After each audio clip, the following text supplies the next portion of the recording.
సౌలు ఎంత దుర్మార్గమైన ఆలోచనలు కలిగి ఉన్నాడంటే, దావీదును నాశనం చేయడానికి, దావీదును హతం చేయడానికి అతని ముందున్న ప్రతి మార్గాన్ని ఉపయోగించుకున్నాడు. ఆఖరికి తన కుమార్తె అనే మీకాలును దావీదుకి ఇవ్వడంలో సౌలుకి ఉద్దేశం వేరు. దావీదు ఏదో కుటుంబ జీవితంలో ఆనందపడతాడో సంతోషపడతాడని ఇవ్వలేదు. మీకాలును అడ్డుపెట్టుకుని మీకాలు ద్వారా దావీదును సంహరిద్దామనే దుష్ట ఆలోచన సౌలులో ఉంది.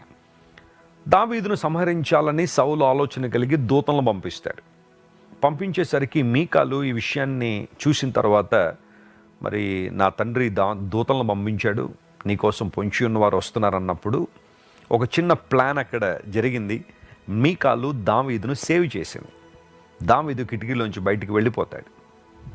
ఆ మంచం మీద ఒక గృహదేవతను పెట్టి ఆ తల దగ్గర మేకబుచ్చుని పెట్టిన తర్వాత ఆ దూతలు లోపలికి వచ్చి చూసేసరికి దావీదు లేడు.